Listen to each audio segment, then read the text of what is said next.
Hello and good afternoon here in the UK, and good morning if you're in the Western Hemisphere, good evening, late evening if you're in Asia. Welcome to this edition of Ancient Geopolitics, and we're very, very happy today to welcome Professor Polly Lowe from the University of Durham to talk about Thucydides and geopolitics. So I guess just to start off, one question I would have is, I always think of Thucydides as this beautiful narrative historian of the Peloponnesian War and of, key events in Athens, debates about politics, as well as, the plague and all kinds of really wonderful descriptions and just narration of all of this. Um, is that sort of a typical way that we can view Thucydides? Is that a good starting point? Yeah, I think in some ways that's quite an unusual way to sort of Mm. to think about Thucydides, because I think recently, last 30 years or so, there's been more focus among ancient historians for reading him as a sort of a work of narrative art, and more attention paid to the way that he's crafting his story, sort of coming through the sort of narrative turn in modern historiography as well. Um, I think in some ways the more traditional way, or the more widespread way of reading Thucydides, has been as a much more sort of hard-nosed type of text, who's interested, not really very interested in telling us an engaging or a captivating story, but has a political message that he wants to convey, and is using almost a case study of the Peloponnesian War, of the plague, of things like that, in order to get across some bigger political message. And I suppose it's those two aspects of the text that are slightly in tension, and readers tend to privilege one or the other, if that makes sense. Sure. Which would you privilege? I It's a good question. Mm. Um, I I would try actually and say that he's doing both. Hmm. Um, and in some ways he is using the narrative art to to get across his political message. And that we have, when we're reading Thucydides, we have to be alert to the fact that he's not just straightforwardly telling us a story. He's not giving us an account of the facts, even though he says that that's what he's doing at some points. But he's being very selective and very artful in what he's doing. But that wider political agenda is also there. That's a very fence-sitting answer. Yeah, I mean, it's been a very long time since I've read Thucydides. I mean, you're obviously much, much more engaged with the text than I am. But if I do remember correctly, I think he even does say at some point that he's not really trying to think or analyze. He's just trying to tell you what happened as he observed Yeah. it in sort of a Yeah, so this is first-hand the way. very, yeah, influential claim. He makes it in a couple of cases. So he's in the preface towards the start of the work, about 20 paragraphs in. He says, yeah, he has quite a lot about his historical methodology and the care he's taken to try and get a really accurate account, not just to believe the first story that he was told. So this is sort of a swipe at the more prevalent way of remembering the past in Hmm. his own time.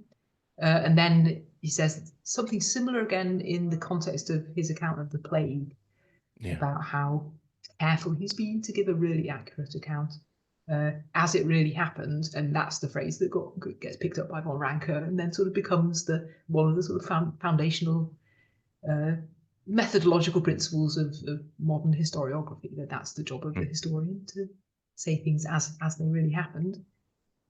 But so he's very committed to the idea that he, more so than any of his contemporaries, is giving us the most accurate account.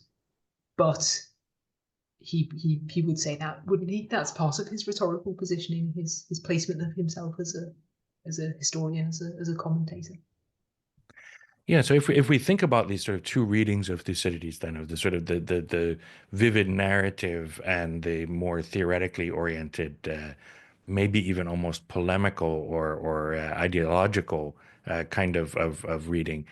If we think about first the narrative aspect of how to read Thucydides, what would be some of the key things that an astute reader would pick up? I mean, what sticks in my mind are always actually the vivid descriptions about the plague Yeah. and also of the political debates around the Sicilian expedition and other things like this that really, that I still remember decades later of how vivid that was. But are there particular parts that really jump out as key narrative sections?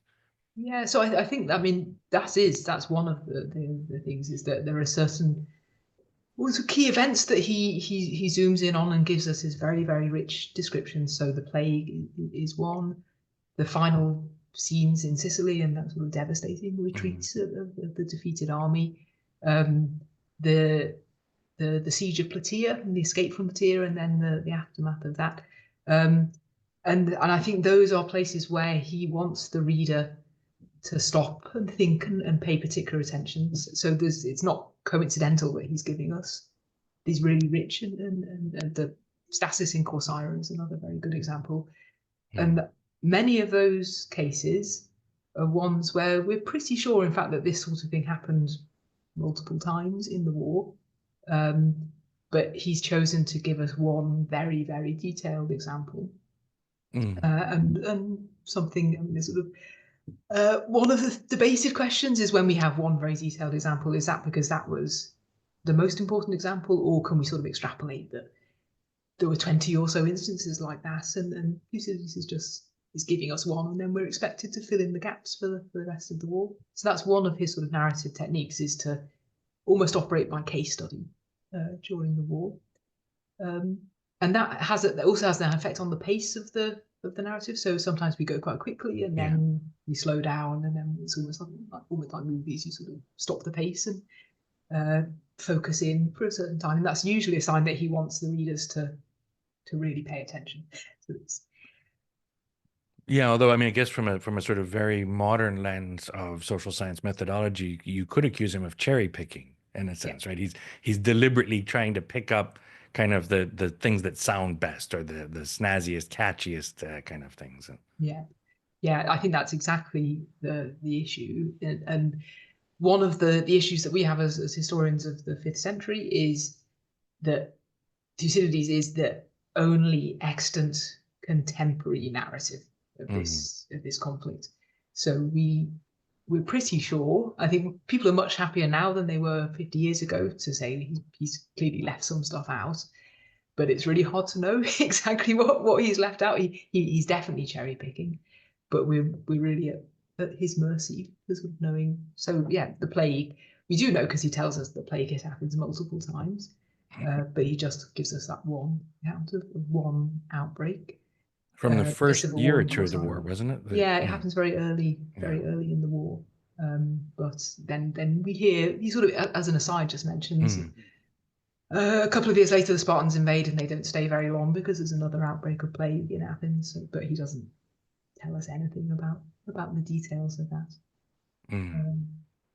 Yeah, another sort of narrative trick he has, which is a bit harder to spot, is that he sometimes moves the order of events in which he reports events around. So he sometimes delays telling us something, or tells us something a little bit out of place. So, I mean, you mentioned, he tells us about the plague at the start of the war, but then sort of doesn't quite tell us about some other plague-related things. But the death of Pericles, he actually writes Pericles out of the story early, because he reports the death of Pericles very shortly after his account of the plague. In fact, Pericles lived for a little while longer, but he disappears from the narrative sooner than he would. And there's other times when we can see that this sort of doesn't tell us something exactly in the linear progression that we would expect. So if we were just, because I don't know how many people in the audience are as familiar with Thucydides or with the history of the 5th century or Peloponnesian War specifically, what would be the sort of very top line kind of linear narrative of what he's actually telling us in his work? Okay, so he sort of starts the story with the Trojan War, but then he fast forwards very quickly through that. He really picks up the story in the aftermath of the Greco-Persian War, so the Persian invasion of mainland Greece in 480-479, which is the story told particularly by Herodotus, who's contemporary-ish of Thucydides. In the aftermath of that, Athens takes over sole leadership of the anti-Persian alliance, and that alliance mutates in a way that is debated into the thing that we commonly call the Athenian Empire. So it becomes something between a sort of hegemonic and an imperial alliance. Again, the exact label is up for question. So Athenian power continues to grow, and Thucydides gives us a relatively compressed account of that, leading up to the outbreak of the major war between Athens and Sparta in 432. So that sort of 50-year period of the growth of Athenian power, which is what Thucydides thinks is the fundamental underlying cause of this conflict between Athens and Sparta. Then Thucydides claims that the war between Athens and Sparta is a single war lasting for 27 years, so from 432 down to 404-3, and that he is going to give us a narrative of that war organized analytically by summer and winter, so year by year, all the way through. His work doesn't get to the end.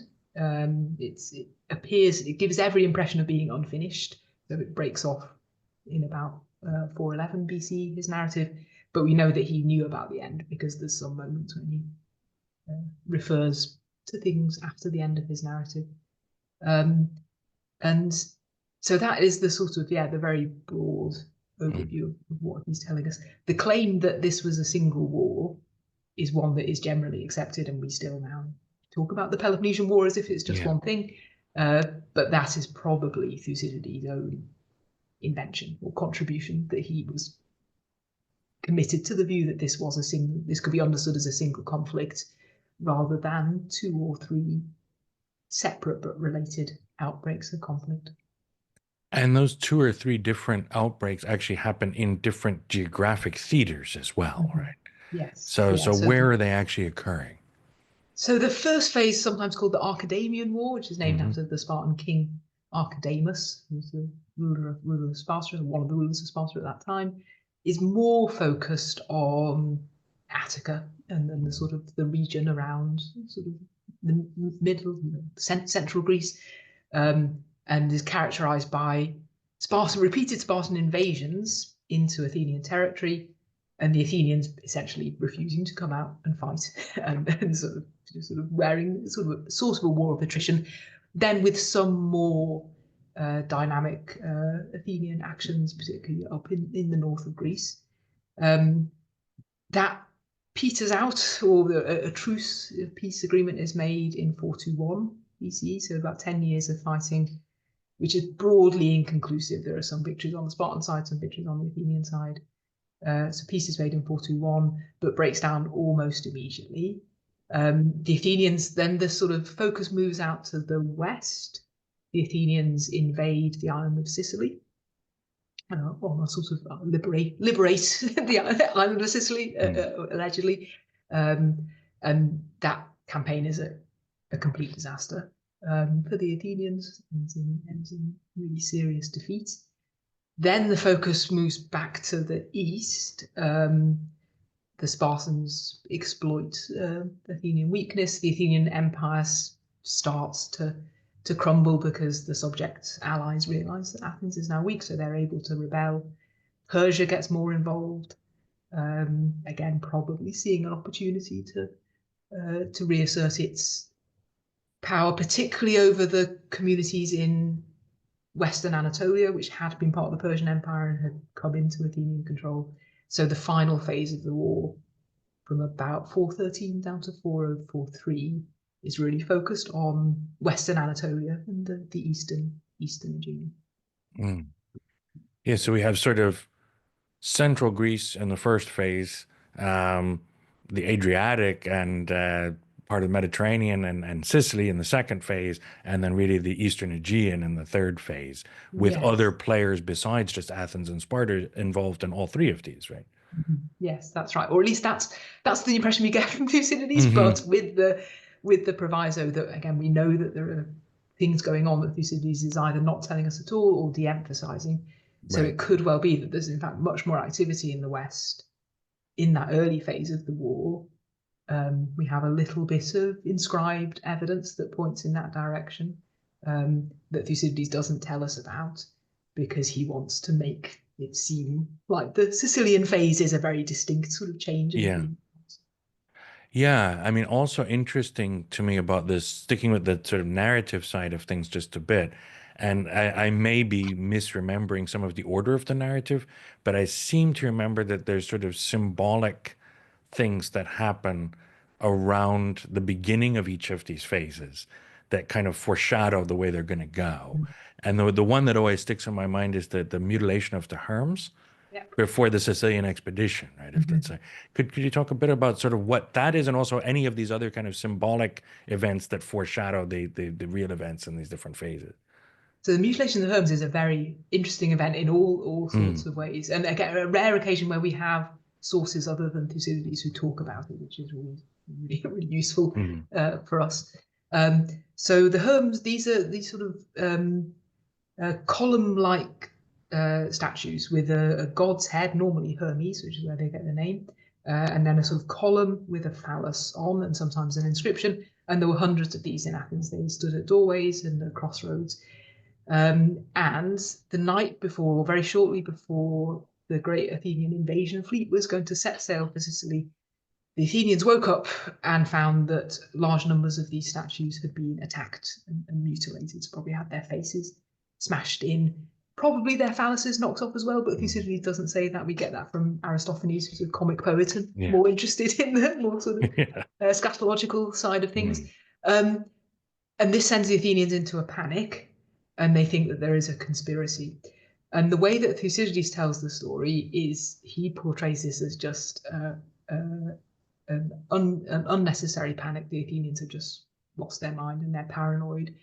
And this was probably just drunken young men fooling around, and the Athenians get themselves in a complete fluster about it. They engage in sort of a witch hunt against the people they think are responsible, and this ultimately leads to them arresting and banishing their only competent general, Alcibiades. So Thucydides portrays this as an example of what he sees as one of the weaknesses of democratic government, in fact, that it leads to the possibility of mob rule and a sort of collective insanity taking over the Athenians and causing them to do something really stupid, which ultimately is disastrous for them mm, in the war. And he also ties this to another obsession or another thing that he wants to claim about the importance of knowledge and research. And the reason why the Athenians make these bad decisions is that they're not properly getting their hands on the actual facts of what's gone on, and they're just believing the first thing they said, which is exactly what Thucydides has promised us he's not going to do, because he's not going to believe any old story. So if the Athenians had been more like Thucydides, they wouldn't have fallen into this panic. So that's how Thucydides tells the story. The other way of understanding what happened is this genuinely was a really threatening event, because in order to have the sort of organization to, in one single night, do this sort of collective act of mass vandalism, there must have been some sort of plotting and secret groups involved. And a few years later, there is an anti-democratic revolution in Athens, and it almost plays out in exactly this way. There are secret groups based around aristocratic drinking clubs. They all come up with a conspiracy, and then they strike suddenly. Why would they strike by vandalizing statues? It's because they're religious. And if you attack the religious symbols of the community, then that is actually, Thucydides doesn't particularly place much weight on religious things, but we know the Athenians did, and the Athenians might have seen this as a really, I can't quite think of the sort of modern analogy, but so I think this has occasionally been compared to something like desecrating the cenotaph, or something like mm. that. You strike at something that really means a lot to the community as a way of showing that you don't care about their values and that you're coming to get them. Well, even And even sort of events during the Reformation, perhaps, knocking the faces off saint statues and things like yeah, that could be yeah, analogous. sort of, and sort of disrespect for religion Mm, is something that's associated in this period in Athens with people like Socrates, hmm that sort of group of aristocratic, wealthy, critical of democracy, troublemakers, Yeah. people who are Alcibiades would be in that questioning group everything, too. and Alcibiades. Yeah, I mean, there's a reason why Alcibiades gets mixed up in this, is because he's exactly the sort of person who is in this sort of slightly dodgy, destabilizing set of people in Athens. Yeah, let me, before we go too much further, also ask you about this more kind of theoretical reading of Thucydides, or more kind of conceptual reading of him. If he's making a kind of ideological statement, or big theoretical statement, what is that statement, would you say? That is the $1 million question. So yes, there are various answers that people have come up with.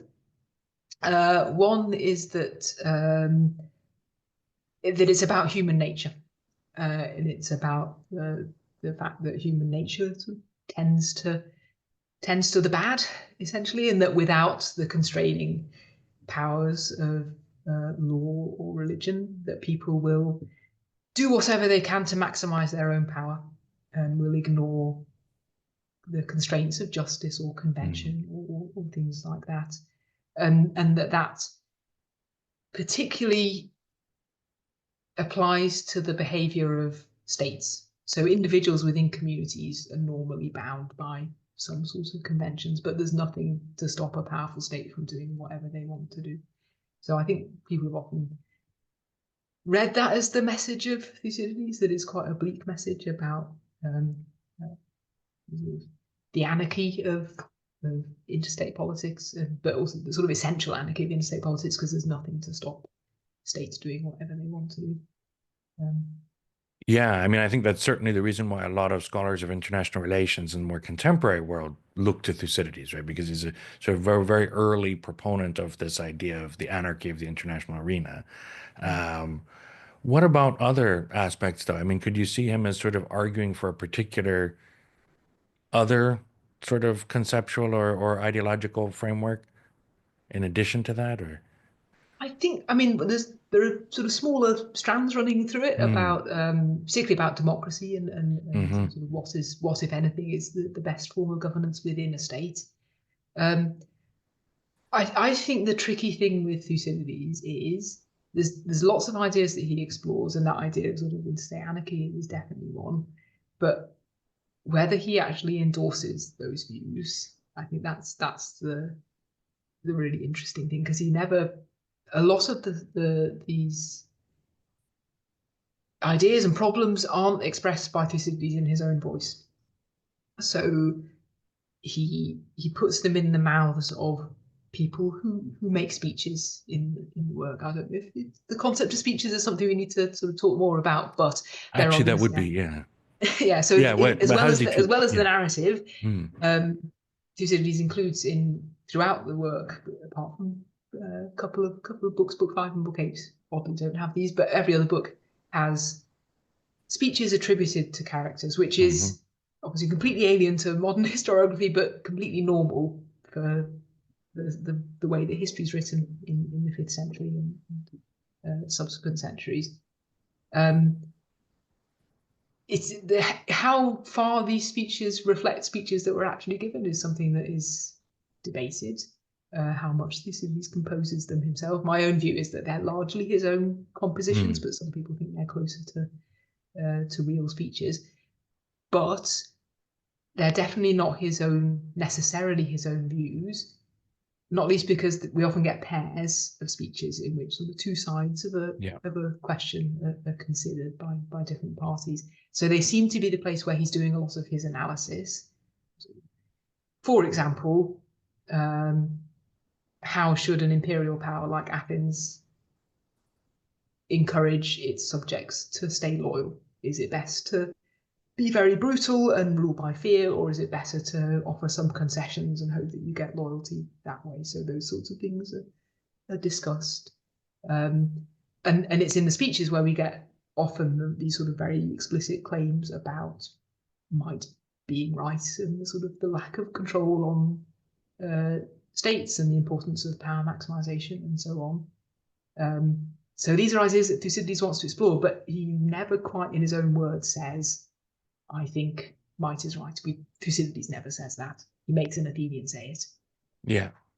And Athens loses the war and it's a complete disaster. So maybe the message of the history is this is a really, really bad way to approach interstate politics, because look what happens. You're going to chuck your empire away and end up bankrupt and defeated.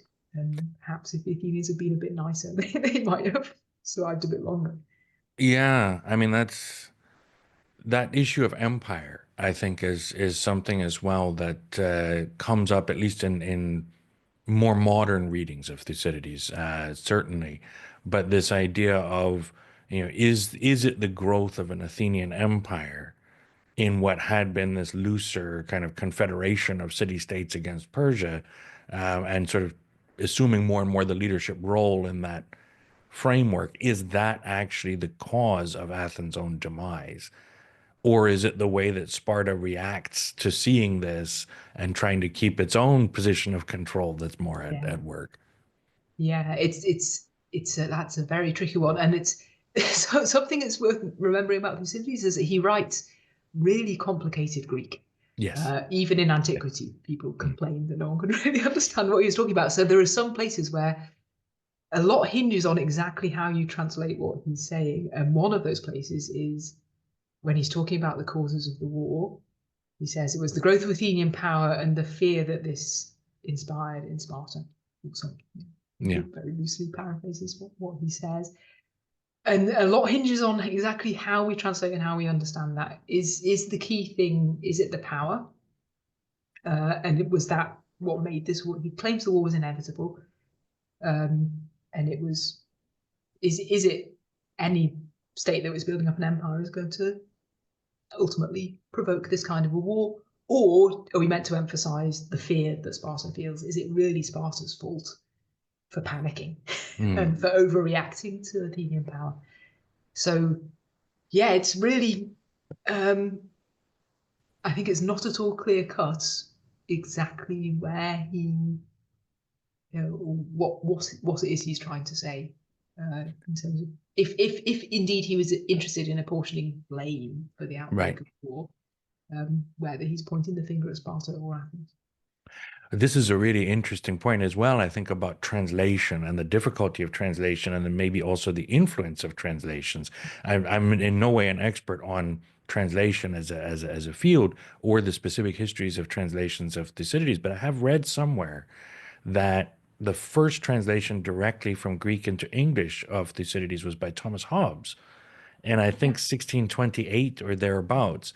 And obviously, Hobbes had a very clear political agenda for what he was trying to argue for in terms of a form of government within a state, as well as the way states should behave towards one another.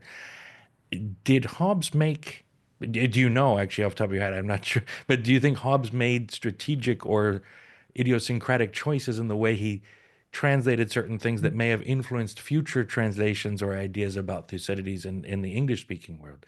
I know it's a rather specific question, sort of to That's pull an out of the excellent blue. question, which I'm entirely unqualified to answer, I'm afraid. But it wouldn't at all surprise me, because Hobbes, among the reasons why Hobbes is translating Thucydides is because he thinks there's a message for his own time in Thucydides' text, and so this isn't it's an amazing translation of Thucydides. I can't think of a sort of particular example where we could sort of say, hang on, there's something dodgy going on there. But in terms of the broad project, Hobbes is interested in Thucydides because he thinks that there's something there for his own time, and also because it sort of gives a little bit of safe distancing for Hobbes, who can't quite talk about the political troubles of his own time directly, or not always. But if you channel that through a translation of Thucydides, then you have a little bit of deniability.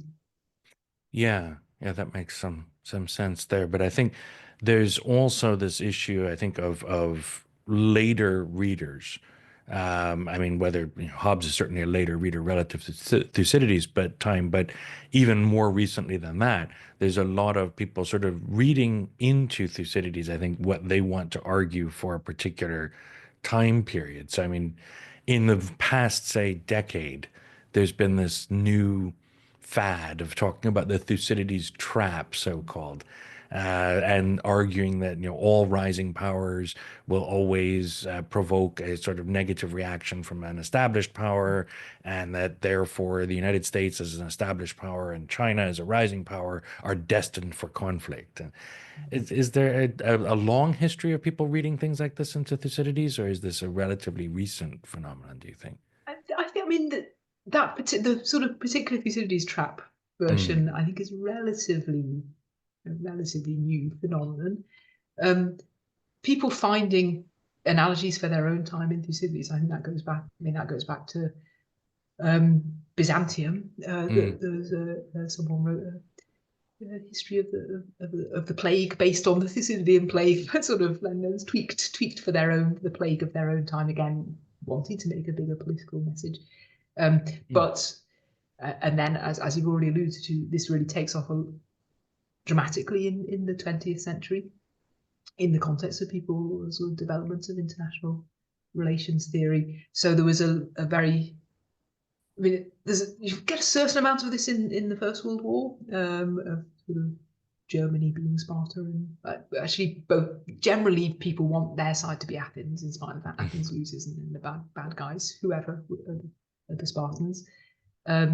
You find a lot of it in the Cold War, yeah. um, because people can find in Thucydides a model for how a bipolar conflict could work, and the sort of development of power blocks, because we don't just have Athens and Sparta, but it's the Athenians and their allies, and the Spartans and their allies, and there are things which we can sort of interpret as if they were proxy wars. So the fact that the Peloponnesian War doesn't start with Sparta attacking Athens or vice versa. It starts with Thebes attacking Plataea. Both of these are relatively small states, but they're part of the different power blocks, and then that's how the sort of the big powers come into indirect conflict with one another. So there was a very sort of quite a strong tradition of this sort of stuff in the 50s and 60s and Mm, 70s. Um, and yeah, but I think the Thucydides trap, the focus on the inevitability of a coming war, I, my sense is that that's relatively new. That sort of zooming in mm. on that bit of the text. That's one of the joys of the text. There's lots in it, so you can always find Yeah. something you like. Exactly. Although, I mean, to expose my personal bias, I think that the Thucydides trap framing is a little bit simplistic, both in terms of looking at the US-China situation, but also, as I can recollect, at least, the reading of Thucydides. And as we were just talking about, in terms of it's so difficult even to pin down what he's really saying about the causes of the war and about empire and how that really influences perception versus the growth of Athens and so on. Is it I mean, I don't want to really put you on the spot and say, is it a fair reading of Thucydides for these people to say this or not? But how would you consider that? Are there other ways we could read those early sections of Thucydides that would give us a very different framing Mm. about arguments around this Thucydides trap idea? Yeah, I think. I mean, my sense is the same as yours. It's a while since I read the Thucydides trap. That it felt in some ways Mm. like a slightly missed opportunity to do more interesting things Mm. with Thucydides. I think, in fact, as you've just suggested, questions about perception and misperception, and how and why political decisions get made. I think that's something very interesting, and something that Thucydides is interested in. It comes up actually particularly in the Sicilian expedition, Yeah. where he's very insistent. We've already discussed a little bit that the Athenians keep making really bad decisions because they don't know enough about what they're getting into, and then they misunderstand, and this causes bad decisions. But that's also there, I think, less explicitly, but it's floating around at the start in his account of the origins of the war, that both sides are miscalculating in various ways, and they don't know enough about their opponents, and they haven't really thought it through about what the implications of this war are going to be. And so I think these things about knowledge, perception, misperception, obviously there are a huge number of differences in terms of how politics works and access to knowledge and expertise and all sorts of things. But that might be I think that's a very interesting thing in Thucydides' world. I don't know how much scope there is in terms of contemporary political studies for the same issues sort of coming up and being explored. Yeah, well, let me first, before we go further, let me remind everyone in the audience, if you want to pose a question, please click on the Q&A tab, which on most browsers is going to be at the bottom of your screen. If you type your question in there, we'll be sure that it gets addressed in due course. But the other question I was going to ask actually was related to this issue of sort of framings from Thucydides of a contemporary order. It is interesting how everybody wants their own side to be Athens. Even though Athens loses, even though Athens does a lot of bad things according to Thucydides' account, right? And we've talked about some of those. Foolish things happen in Athens, bad things politically within Athens, and all kinds of terrible events, and the word disastrous battles and expeditions and so on. But I wonder always, because what I thought sort of earlier on in the Cold War, basically, seeing how people were using Thucydides then, the reason people liked Athens was that it was the sort of democratic cosmopolitan power, and they liked the democratic cosmopolitanism versus this kind of hierarchical centralized militarism of Sparta, or at least so as portrayed they thought. And therefore, Germany must be Sparta. The Soviet Union must be Sparta, right? Not, it can't be, England or America is Sparta. They have to be Athens because of that. Is there anything to that, either from the text or in the reality of the fifth century? Is it fair to say that Athens really is this wonderfully cosmopolitan, inclusive, democratic polity with its allies, and Sparta really is this hierarchical, militaristic kind of? Um, I mean, there's something in. I mean, Thucydides is Mm. he's he's critical of Sparta. I mean, he makes Pericles in the funeral oration be critical. He gives him a speech which is critical of Sparta, Yeah. but we do also get some criticism of Sparta in Thucydides' own voice. Um, Maybe not so much for a sort of oppressiveness. I'm not sure. I mean, he tells the story of how, having said he doesn't criticize him, he does tell a pretty horrific story about how the Spartans trick a large number of their enslaved population, the Helots, into sort of showing up in order to be arrested and then disappeared, presumably massacred. So Mm. the most troublemaking Helots are sort of got rid of. So the Spartans do some quite unpleasant things. I'm not sure if there's any value in sort of doing a table of who Yeah. does more atrocities, but there's stuff on both sides.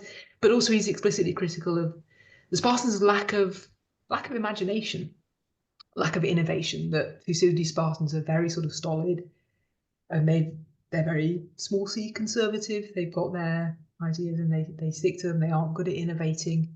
So there's a bit after the disaster in Sicily, in fact, where Thucydides says the Spartans were the best possible people the Athenians could have been fighting against, because they had one idea and they stuck with it.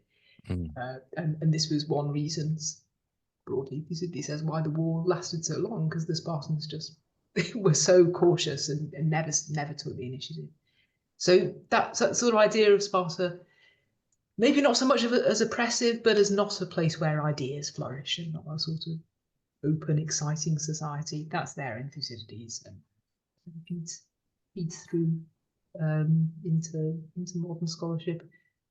The idea that the sort of vision of Athens as this great sort of seat of liberalism and cosmopolitanism is, I mean, again, it's there in Thucydides, it's there in the funeral oration, and in other speeches in particular, that what the Athenians say about themselves, and others say about the Athenians, that they're always innovating, they're always doing exciting stuff. And so again, it sort of feeds into modern scholarship, and then in some ways a bit like some of the ideas about interstate politics. So it takes on a bit of a life of its own as well. It's relatively recent that modern Western scholars decided that Athens was a good role model. So that's a sort of 19th century development, and Sparta used to be looked at as the much more ideal ancient community. So in the 18th century, people look more to Sparta, and it's really with the development of more liberal democracy in the UK and elsewhere in the 19th century that Athens starts to become seen as the model state rather than Sparta. That's quite interesting because there are, I think, two sides to some of these questions in Thucydides as well, right? Because I mean, Pericles and the funeral oration and the great defense of democracy therein, and the sort of embrace of democracy as the clearly superior system, even for military exploits. But combined with that, the sort of repeated instances of what we could call sort of demagoguery and populism and these sorts of appeals to the basest aspects of the character of the population in order to press for disastrous policies and to lead people into very negative kind of internal conflict at key moments in the war, right? So the Yeah. democracy has these couple of sides for Thucydides, as perhaps we see in the world today as well. Yeah, Um, I think that's right. And then, yeah, again, mm, some reads of Thucydides focus much more on that negative mm, aspect. And actually, to come back to something we were talking about earlier in terms of how Thucydides sort of organizes his narrative, we have that praise of democracy and this great dynamic, innovative, open, mm, productive political system from Pericles, and then the thing that happens immediately after that in Thucydides' narrative, because that's what he's chosen to do, because yeah, that we know that speech was given every year, and we know that the plague happened multiple years, but he puts the plague right next door to it. yeah. So we see the sort of best possible praise of democracy, and then we see the city falling apart, and all of its customs and everything that made it great just collapses under the pressure of this plague, and everyone forgets their values. People are just living for the moment and spending all their money and stealing things, and it all falls apart. And some people think that actually we should read that as really deliberately undercutting that praise of democracy. Hmm. And that Thucydides is trying to say everything that Pericles said, it wasn't, it's just it was sort of paper thin if it was there at all, and the smallest shove and it all falls apart. And depending on, some people push that really a long way and say this the whole praise of democracy, even if Pericles is just ironic. We're not meant to believe any of it.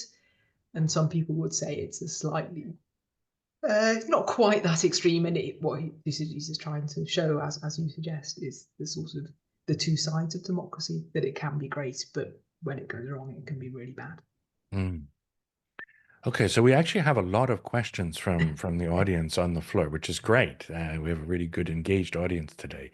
So the first question actually relates about the Thucydides trap, which we've already talked about a bit, but you could elaborate more if you like, and then also poses this idea of what about the role of the Persians as a warning for leaders today?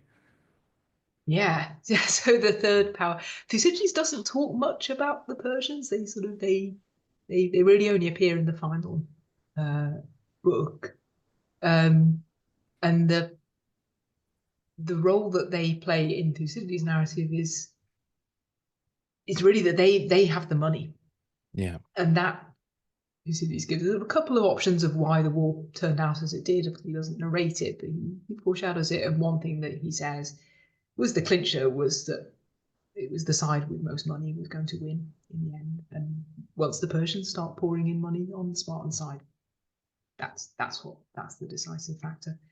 And that's actually something else that some people think is the one of the key themes of the whole work, is that it is about power, but power comes from money, and that's the thing. That's how we Hmm. understand why the world plays out as it does.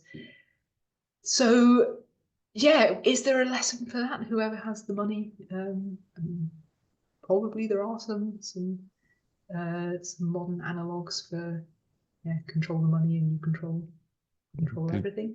the end Um, stage of the Cold War, for example, yeah, would be, yeah, yeah. yeah. When the money runs out, then that actually Mm, is the decisive factor. So yeah, I think there's some stuff in there, but Thucydides is a little bit frustrating about Persia, because there's probably a lot more happening in terms of interactions, and probably a very interesting story that might be told about what happens when a very large imperial power like the Persians sort of brushes up against a much smaller, um, almost imperial power like the Athenians, and mm, those two slightly competing systems come into conflict, and how is that negotiated, and what's life like for the communities that are potentially in both of those imperial systems at the same time. But we don't get a lot of that Thucydides, in fact. Well, and what difference would it make, or what would be the influence of the fact that all of the Greek city-states had fought this devastating war with Persia that tried to invade Greece not that long before this, conceivably within still the living memory of some of the people involved here, although they'd be quite elderly by that point. But is that perhaps something that makes it more difficult or easier for different players in the Greek world to be dealing with Persia as a potential ally or assistant against others? I mean, Yeah. I mean, so Athens is sort of is claiming, continues to claim, as far as we can see, not just in the 5th century but down into the 4th, that because they took such a major role in fighting the Persians, that the Greeks sort of owe them a favor in return, and that their claim to the loyalty of the Greeks is based on defense against Persia. They probably signed a peace treaty with Persia in the 450s that Thucydides doesn't report, and so but sort of ideologically, how you spin cutting a deal with the Persians is problematic, and that's one of the reasons the Spartans get into trouble at the end of the war. Is that they have to make a deal with Persia to get Persian money to enable them to defeat the Athenians, but in doing that, they alienate a lot of those Greek communities, and so the Spartan Empire, such as it is, doesn't last for any time at all, partly because they've had to cut this deal with Persia, and so they don't have any support or minimal support among Greek states. So yeah, because it's quite a tricky thing to negotiate, or seems to be, because the Greeks need Persian money, but they can't. It's problematic or seems to be problematic to be too friendly with the Persians. However, the sort of big caution that we need to have here is that we see all this through Greek eyes or through Greek sources, and exactly what the Persians thought they were doing may well be completely different. There's some Persian evidence that suggests the Persians thought actually the Greeks were already part of their empire, and the whole Greek narrative about how they'd saved themselves from Persia was not how the Persians saw it at all. The Persians thought they won, and that the Greeks were now not causing them any trouble, which is what the Persians wanted. Because they're fighting amongst themselves at the periphery of the empire, kind of in this little, So there's sort of another question to be asked about. Are the Persians just trying to keep a balance of weakness out on the western edges of their empire? Are they quite happy for Sparta and Athens to be fighting each other? Or do they, in fact, see the Athenians as broadly a tributary community?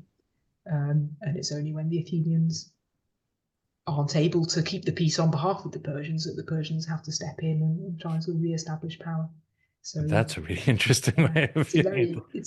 It's frustrating because we don't have Persian narrative sources, so a lot of speculation has to be used, but it's an important question to ask because the Persians are the major player in the Eastern Mediterranean, really.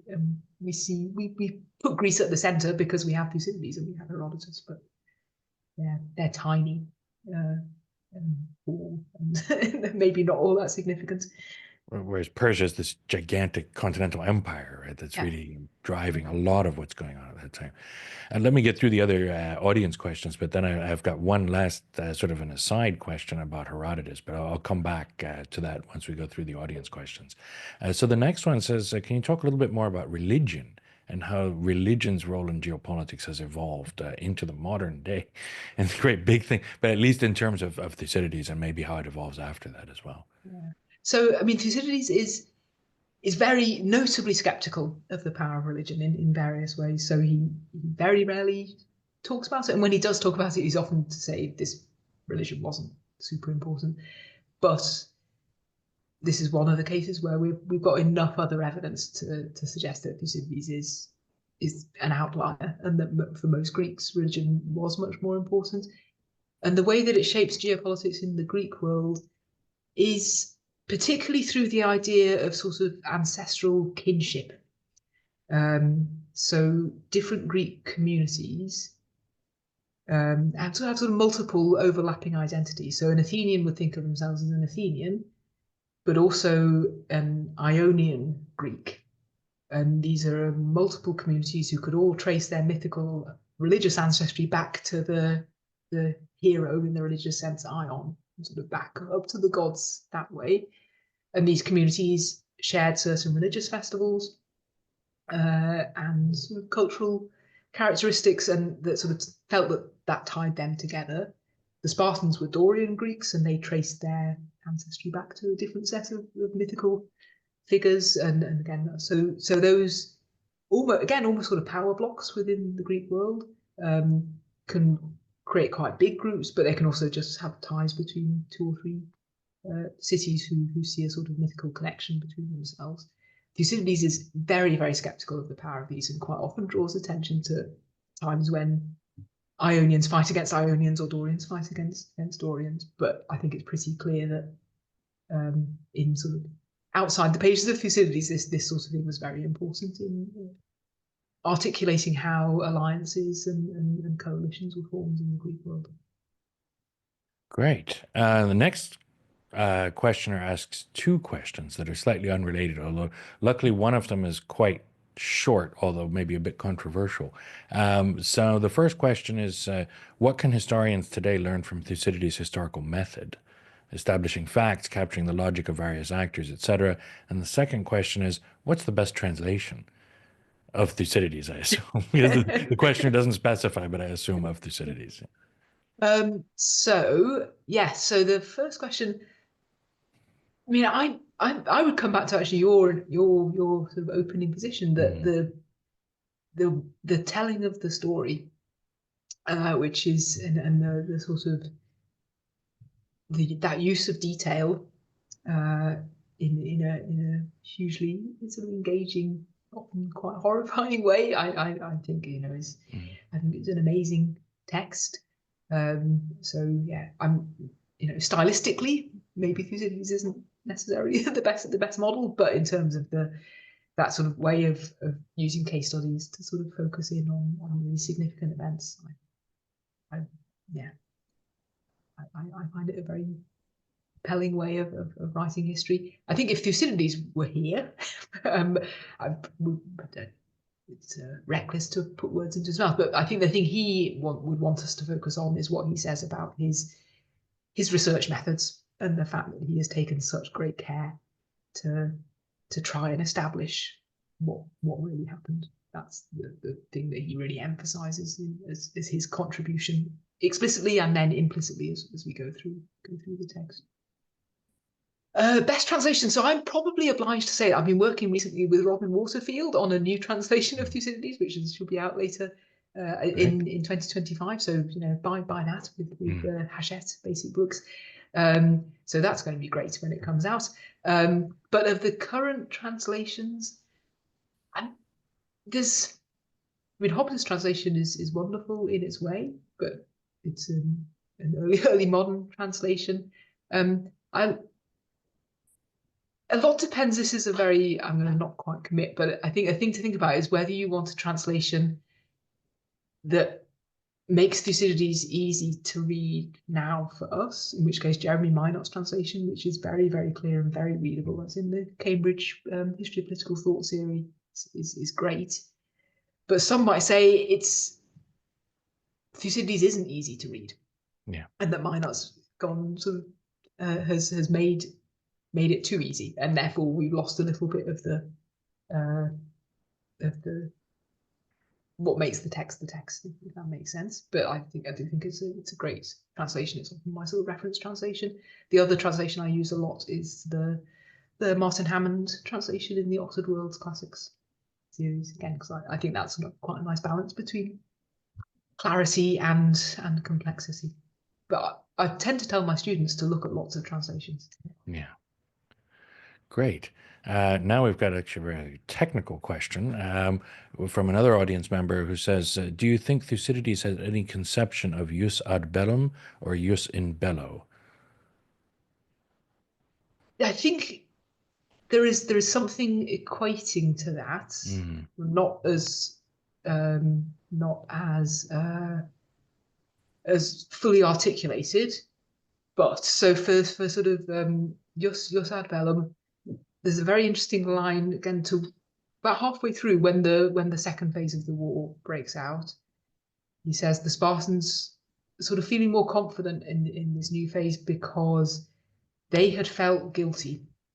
They'd felt responsible or sort of implicated in the initial outbreak because they hadn't gone through the whole process. There should have been a process of arbitration when the treaty was breaking down. There was an arbitration clause, so the two parties should have referred their dispute to a third party in order to try and come up with a settlement. And that doesn't happen because both sides really know that this isn't going to go anywhere. But Thucydides says later on, doesn't tell us at the time, but says later on, the Spartans had felt a bit like maybe they were really guilty for the war breaking out. So I think there's some sense that there's a possibility of sort of justifiable and unjustifiable reasons to go to war, but it's not very fully fleshed out. As for conduct within war, the place we find this sort of, again, most fully explored but not really explicitly articulated is after the Battle of Delion in the 420s, when the Greek convention after a battle is that you're allowed to retrieve the bodies of the dead. You find this in a whole load of sources. It's very, very, very, very sort of clearly there as one of the conventions of Greek warfare. And the Thebans, who were victorious in the battle, refused to allow the Athenians to retrieve the bodies of the dead. And the Athenians on their side have occupied a sacred place, a sanctuary, and are doing irreligious things in the sanctuary. So the Boeotians say, you're not having your bodies back until you stop desecrating the sanctuary, and the Athenians say, we won't stop desecrating the sanctuary until you give us the bodies back. So again, Thucydides never says in so many words, this is a moment when the laws of war were violated, but it's an example where the story is only important because his audience know that these were the laws of war and that these have been broken at this point. What about this next question? It says, what legacy of Thucydides' work has the most relevance today? I mean, it's a very small question, right? Hegemony, Yes. impact of political structures of the state, religion, something else. I guess if you had to pick one, what would you say is the most? So if I had to pick one, I think I would say it's the impact on the discipline of history and how we write history. And sort of what is the appropriate subject matter for history. So even now, I mean, this has obviously changed hugely in the last 50 years or so, but the idea that war and politics is the sort of core subject matter of history, probably still persists. So I would pick that, but then again, I'm a historian, so I would say that. If you asked a political scientist, they'd probably say something different. Well, I mean, actually, on this question of history, I think the idea of how history, what is history, what counts as history, how do we think about history, how do we write history, is incredibly important. And a sort of simplistic spin on that that I'd be very curious to get your take on is this idea of sort of juxtaposing Thucydides and Herodotus. Because you've mentioned earlier Herodotus being a sort of quasi-contemporary, and historians for a long time, I think, sort of fetishized Herodotus in a certain way, but then Thucydides is in many ways much more sophisticated and much more like how we would think of a modern day professional historian or proper historian. So how would you think about that juxtaposition of those two? Yeah, I think it's a really fascinating question. One of the things we're not sure about is the date of Herodotus, and there's been a move recently to move Herodotus rather later and make him much more of a contemporary of Thucydides and make them two texts that are possibly much more in dialogue, particularly if we think of sort of how publication worked or didn't work in antiquity, that probably bits of these texts were floating around and then got revised, and so they could be almost literally in dialogue with one another. So I think that's maybe quite a productive way to think about the text. Partly, I mean, Thucydides' real insistence, just to take one example, on the writtenness of his work. So almost the first line. So Thucydides the Athenian wrote up Sonegrapse, the history of the war. So this is a written text, and not. I mean, Herodotus wrote his text as well, but Herodotus presents this as much more a sort of oral history. We get lots of stories told by people, and we don't know any of that in Thucydides. That must have been part of how he did his research, by getting stories from people, but he conceals all of that. So yeah, it's sort of two possible roads that history could have gone down. It's often how I think about Herodotus and Thucydides, and both of them at this pretty much the same time, probably in the same city, playing around. History is a very new genre still in the late 5th century. Yeah. There aren't any fixed rules. There isn't. Is it even necessarily a genre by itself? People are sort of coming up with how this is going to work. So these are two models that are on offer. And in the end, it's Thucydides that his way of doing it sort of wins out. But it takes a while. He's not super popular as far as we can tell in his own time. Not much read in the 4th and 3rd centuries. Quite criticised by there's an ancient literary critic called Dionysius of Halicarnassus who really spends a long time saying Thucydides is not great. The subject matter was too depressing and the text is too hard to understand, so we should just read Herodotus. So it's sort of not inevitable that Thucydides becomes the exemplar. Yeah. Well, Herodotus certainly has more fun stories in that sense. Yes. Yeah. Which Thucydides is very critical of. He never names Herodotus, but there's a line where he says, "My history isn't going to be entertaining," and that's Right. normally taken to be a sort of dig at Herodotus. But this is Plutarch. So we should be careful. Don't get seduced by Herodotus because he seems to be so fun and light and entertaining, but there's really serious messages in Herodotus as well. Okay, so and the next question from the audience is thoughts about the loss of a leader, in this case Pericles, and the impact on the fortune or future actions of a nation. Yeah, that's an excellent question, I think. And it actually also relates to the bigger question about what the message or messages of the history might be. So the conventional view of Thucydides is that he's a fan of Pericles, and the loss of Pericles is one of the two things that he thinks are decisive in the outcome of the war. So this is in the so-called obituary of Pericles at 265. We get a flash forward to the end of the war. Two reasons the Athenians lost. They lost because the Persians gave money to Sparta, and they lost because the political leaders after Pericles were no good, and that they prioritized their own self-interest over the interest of the city, and they couldn't lead the city. They couldn't control the recklessness of the demos. So that seems very clear when he says it at 265. The slight problem is that when he gets to the actual narrative in book 6 and 7, it's less clear that that's exactly what seems to cause the disaster, that it's poor leadership. The emphasis seems to be more on bad decisions taken by the demos, so by the Athenian people. So one could make a case that he thinks that the loss of Pericles was a decisive thing, but frustrating, maybe deliberate that he didn't narrate to the very end of the war. Then we might have a clearer idea of whether he really believed that, or whether he would have revised his view.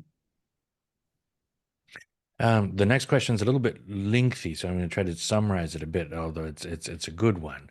To what extent do the geographical influences that underlie the early development of Greece that Thucydides elucidates in the archaeology determine the power relations among the Greek city-states, especially Athens and Sparta? And they go on to say Athens founded on poor, infertile land that was largely free from other competitors or contestation. Sparta on highly fertile land that was frequently fought over. How far can we interpret Athenian daring and Spartan caution as products of their respective environments, or what can we extrapolate more generally even from Thucydides about the role of geography or natural environment on the behavior of states? Yeah, that's again a very good question. I mean, I think there's a slight sort of risk or problem, I guess, of circularity. I think Thucydides says that the Spartans are. Thucydides is quite committed to this view that Spartans are cautious, and therefore tells us a story about sort of Spartans being satisfied and content in their land and not that bothered about expansion. But which comes first? Is it the fertile land or is it the cautious characteristics? There's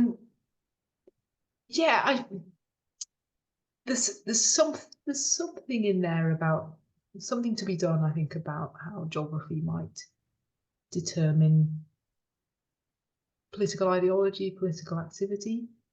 The idea that the Athenians have always been there, that they haven't moved around, that they're not a migrant people like the Spartans, and that they therefore have more of a claim to their space. I think that's quite important. But also that the Athenians tend to just decide that places that they want are Athenian. So they sort of label places which aren't Athens as if they were Athens. That sort of acquisitiveness of the Athenians. I'm not sure if that's quite geographic, or if that's more to do with how Thucydides thinks of the national character of the Athenians. That's a very rambly answer, which is disguising the fact that I haven't thought properly about the geographical aspect of Thucydides' history, but it would be definitely something interesting to explore. Or, I mean, one other way that I've sometimes seen this talked about is just the difference between kind of maritime powers and land-based powers. That in many ways, Sparta is a kind of land-based or continental power, and Athens is very much a maritime seafaring power, naval power. So in that sense, Britain and Germany kind of make sense as a World War I analogy. Yes, that was part of the attraction.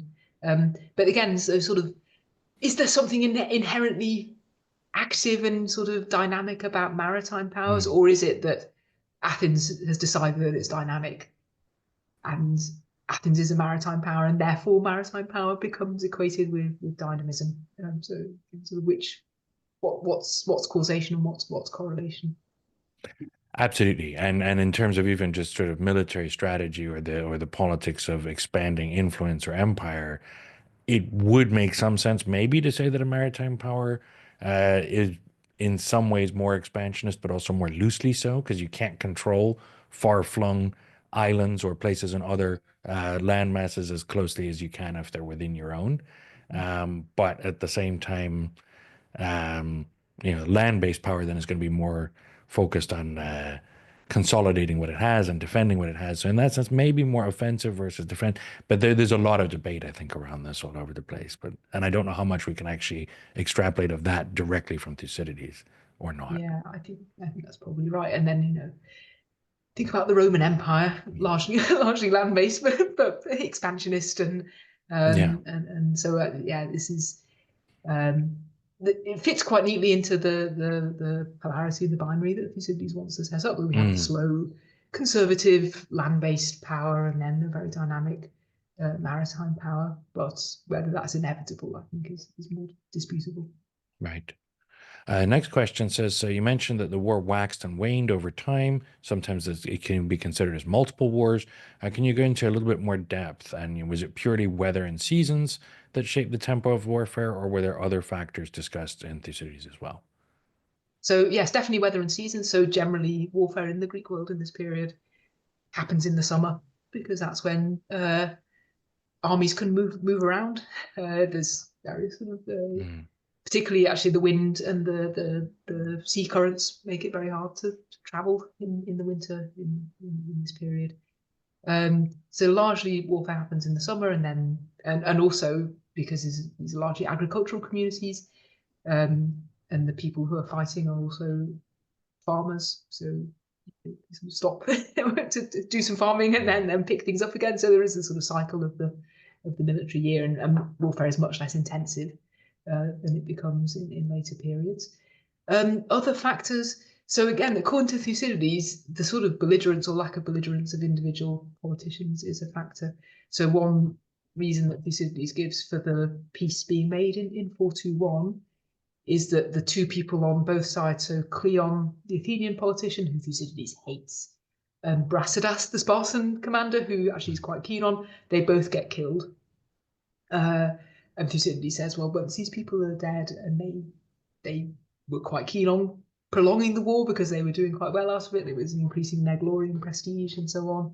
And once they died, then other leaders in both communities were happier to make peace. So again, this is a case where he just really gives us one well worked out example. We see a bit more of it in Athens a bit later on. But I think we can assume that in lots of Greek communities, not just Athens and Sparta, sort of individual political dynamics would have made people more or less involved with the war as it went on. there must have been a lot of Greek city-states that really weren't part of this war at all. We're just sitting it out. And in fact, we know about one.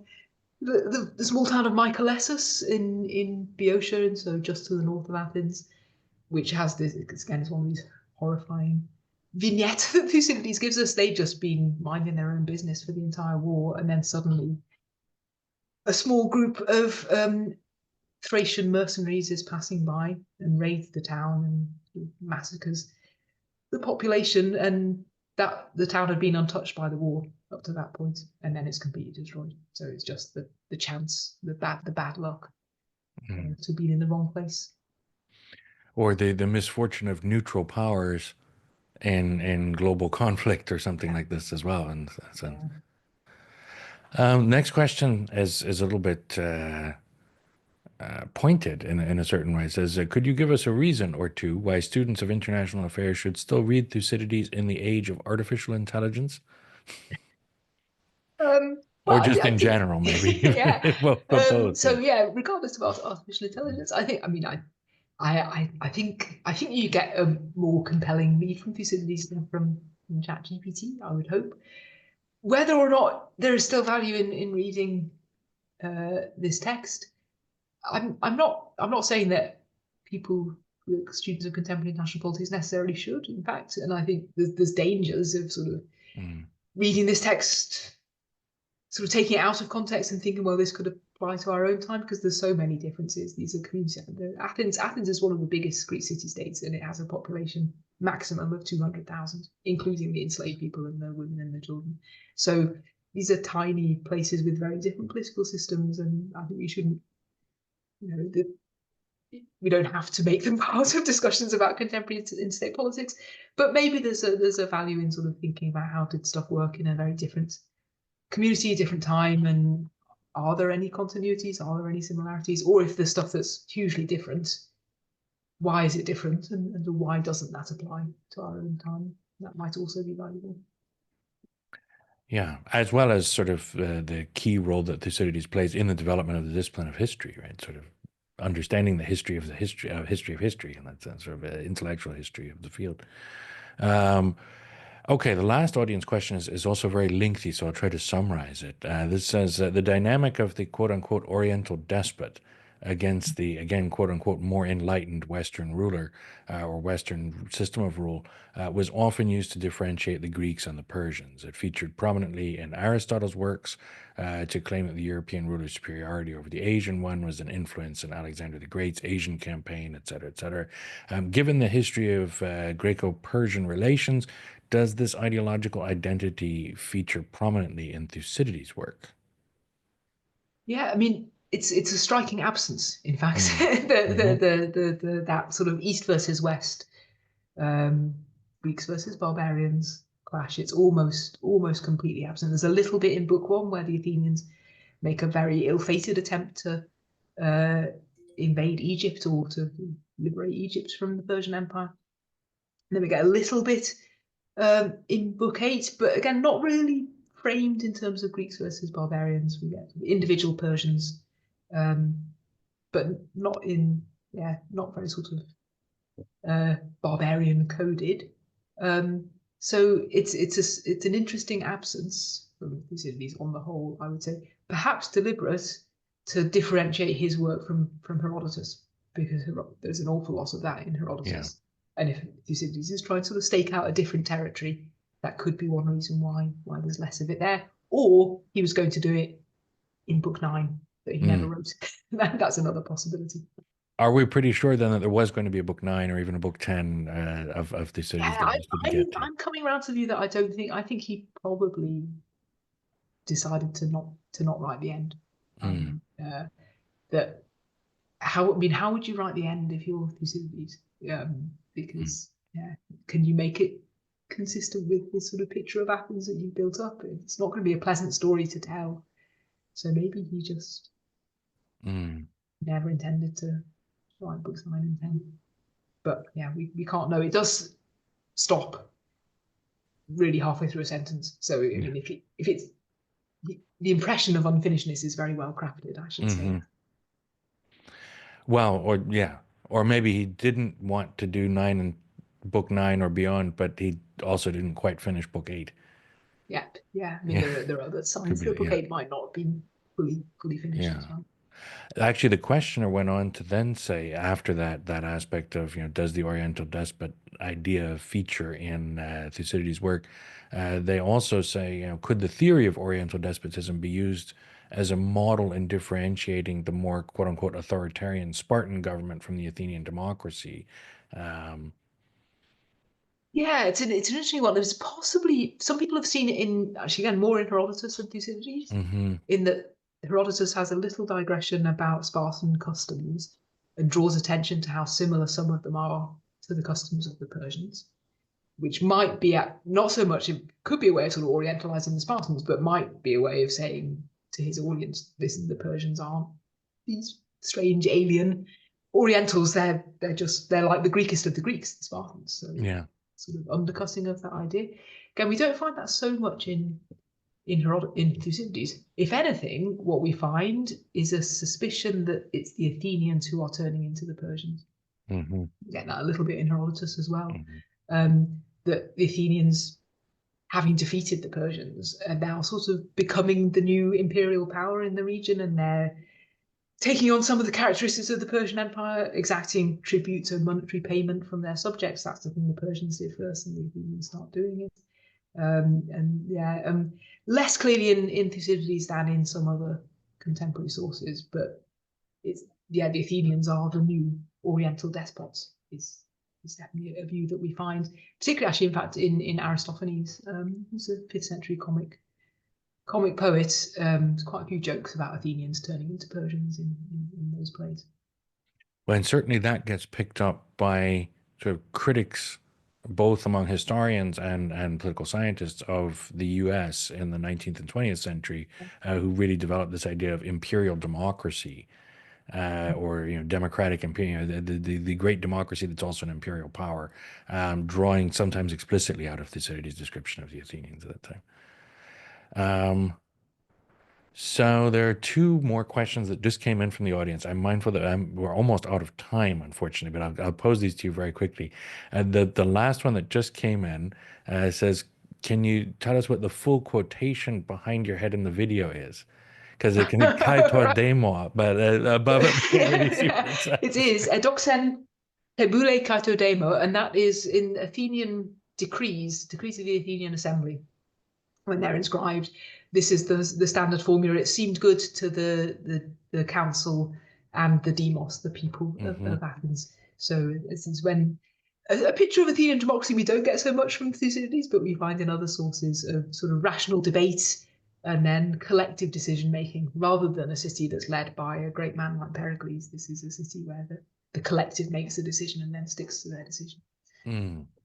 And then the other one that came in says, in the pre-printing press era, how widely would this work have been spread? And what role or legacy did Thucydides have for the Romans or the Byzantine and medieval worlds? I mean, you already mentioned that somebody writing about the plague of Justinian, right, was talking Yeah. about the Yeah. Thucydides and the plague, but maybe a bit more on some of this. Yeah, so we in terms of actual sort of tangible facts about the early circulation, we know nothing. So we assume that probably quite a lot of oral performance, so sort of small bits would have been performed at drinking Mm, parties.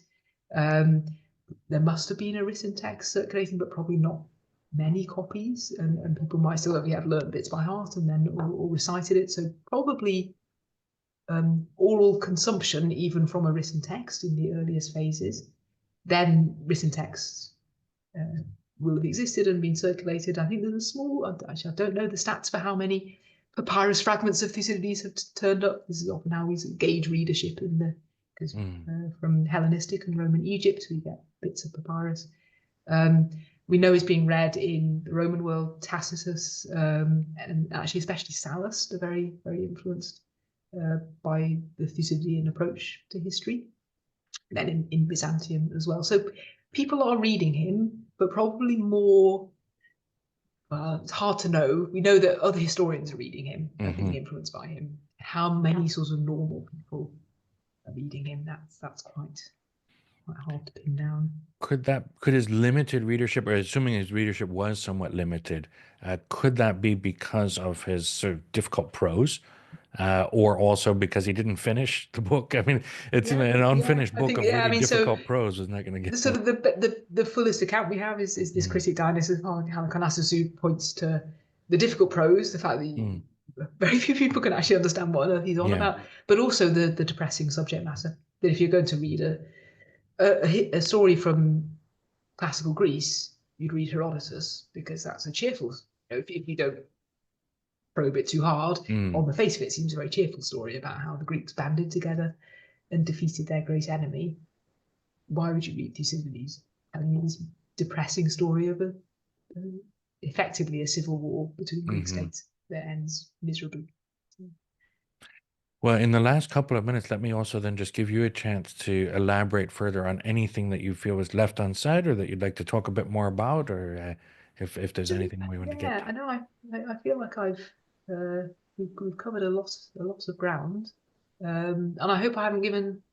I don't want to end by saying Thucydides is miserable and depressing. I mean, in a way, it is. There's lots Yeah. in this text which is not a fun read, but I do find it very compelling text. I'm not.